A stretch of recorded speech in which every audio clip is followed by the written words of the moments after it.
Aujourd'hui, je vais vous raconter l'histoire de la jungle. Il était une fois dans la forêt indienne un couple de loups avec, un jour, Shere Khan, le tigre le plus cruel de la forêt, cherche sa proie. Un petit temps, l'enfant ignorant le danger, marchait à quatre pattes en souriant vers Papa Loup et le sauva. À partir de ce moment-là, l'enfant trouva une nouvelle famille. Entre-temps, les tigres les avaient rejoints pour prendre sa proie. Mais les loups n'avaient aucune intention de laisser le petit entre ses griffes. Elle appelait au secours Akka, le grand sage. Elle accepta l'enfant dans la meute et le sauva du terrible Shere Khan, qui sont à la rageur et avec le ventre vide. Tout le monde était content du dernier venu. On l'appela Mowgli et on le confia au vieux sage Baloo, l'ours qui connaissait bien la jungle et ses secrets. Baloo apprit à Mowgli à reconnaître le danger, à parler avec les animaux et lui indiquer ce dont il devait se méfier, comme les singes. Les jours passèrent et Mowgli devint plus habile. Il connaissait aussi la belle Bagheera, la panthère noire, et lui avait appris à se déplacer dans la jungle sans être ni vu ni entendu, comme une panthère.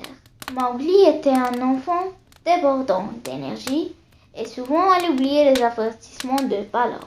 En effet, un jour elle se trouva au milieu d'un groupe de singes qui l'attirent par leur vacarme. Elle avait suivi croyant ne pas être vue, mais elle fut découverte et capturée.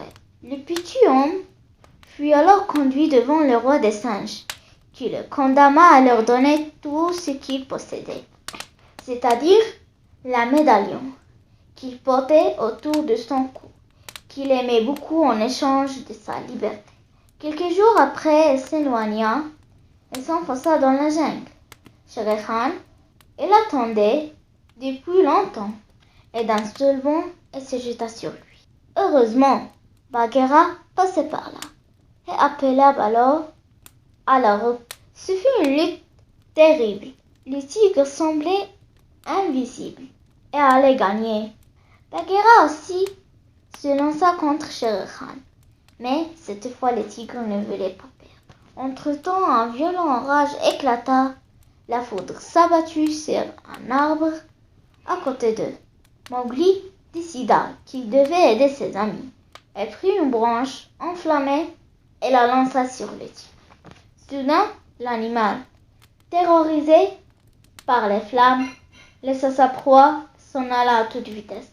Après ce terrible épisode, Baloo et Bagheera comprirent qu'ils n'étaient plus capables de le protéger. Il était temps pour Mowgli de retourner parmi les siens. Elle l'accompagnerait au village des hommes. Mowgli était triste. Elle avait peur. Elle n'était pas sûre de vouloir abandonner ses amis. Pour Mowgli, elle était sa vraie famille. Mais au fond de son cœur, une petite voix lui disait qu'elle devait partir. Sur la route, les trois amis ne parlèrent point. Arrivée à proximité du village, elle entendit un chant très mélodieux. C'était une jolie jeune fille qui puisait de l'eau au ruisseau. Mowgli, qui n'avait jamais rien vu de semblable, resta et elle s'approcha tout doucement de la belle créature pour faire sa connaissance. « Comment t'appelles-tu » lui demanda la jeune fille en souriant. « Mowgli » répondit-il. Les jeunes se prirent la main et à partir de ce moment-là, pour Mowgli, commença une nouvelle aventure. Et voilà les enfants. Enfin, on a terminé notre histoire. Et si vous avez aimé cette histoire, n'oubliez pas de s'abonner à la chaîne et faire j'aime et commenter votre idée pour notre nouvelle vidéo. Et n'oubliez pas de partager la vidéo avec votre amis et votre famille.